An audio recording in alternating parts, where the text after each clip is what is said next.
Hello children, class 8th mathematics.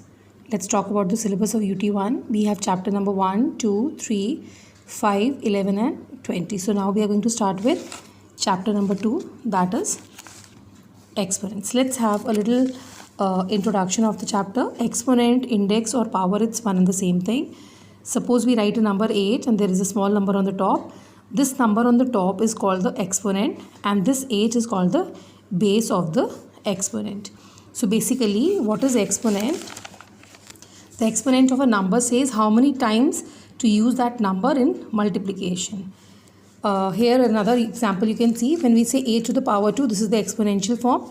You open it up into the product form and the final result is 64.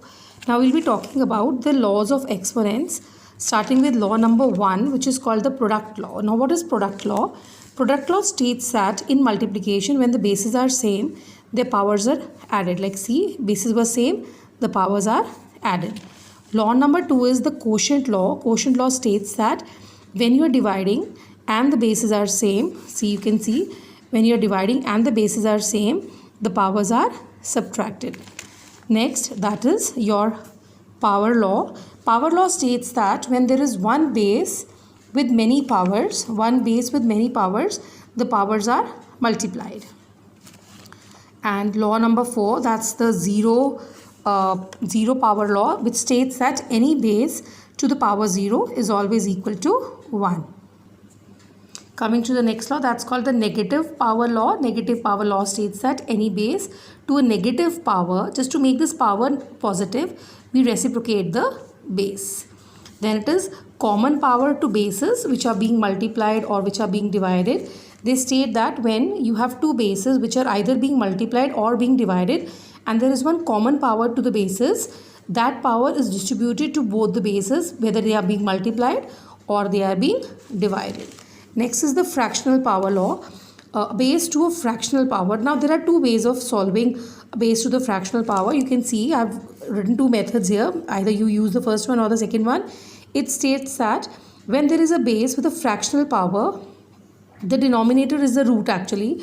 So suppose it's 27, 7 to the power 7 upon 3. It's the third root of 27. So we write it as third root of 27 to the power 3, and third root of 27 is 3.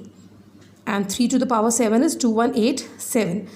Compared to this, the second method is comparatively easy. Whenever there is a fractional power, always convert your base into exponential form. Change your base into exponential form. And then one base, many powers. Use the power law. Multiply the powers. And you can cut it and you finally have 3 to the power 7, which is actually equal to 2187. We now come to the exercise, question number 1, finding the value of, the first part is 343 to a fractional power. Now, as I told you that a fractional power, convert your base into exponential form. This is 343 is actually 7 to the power 3 and there is a second power. Power law, one base, two powers to be multiplied, 3 and 3 gone. We are left with 7 to the power 1, which is finally equal to 7.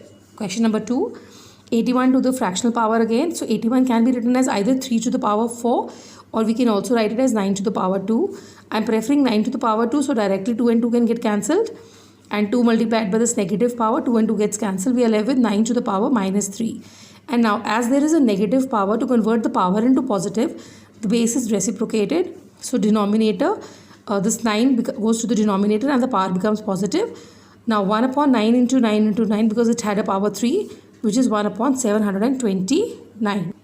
Next part, 1 upon 16 to the, again it's a fractional power. 16 can be written as 2 to the power 4 and then the powers to be multiplied, 4 and 4 gone, we have 1 upon 2 to the negative power. Now negative power, we can reciprocate the base and the power will become positive. You can see from denominator it goes to the numerator, 2 power 3, which is 2 into 2 into 2, which is equal to 8.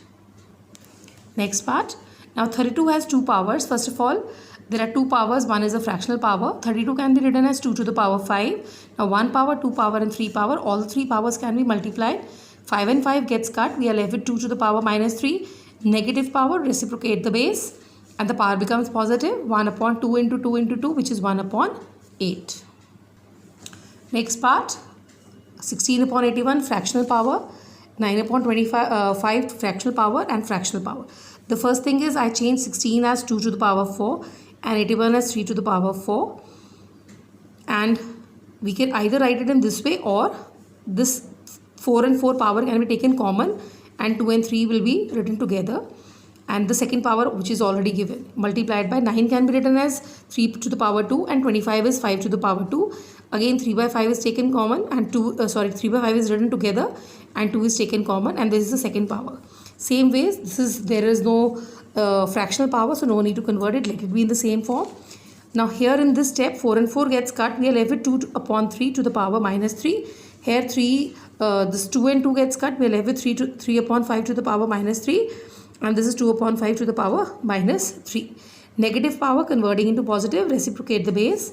Negative power, reciprocate the base, it becomes positive. Negative power, reciprocate the base. Now either you leave it as it is, or you can 3 power 3 is 27, 2 power 3 is 8, because this power is for both the bases. Multiplied by 5 power 3, you can either leave it as like open it 3 times and open 3 times, or you can multiply 5 3 times, that is 125, and 3 times is 27. Division, and 5 3 is 125, 2 power 3 is 8. In the next step, this is multiplication, I keep it as it is. I keep it as it is. Sign of division, we all know, changes to multiplication when we are dealing with fractions. And the second base is reciprocated. And then do the cutting. After cutting everything, finally your answer is Y.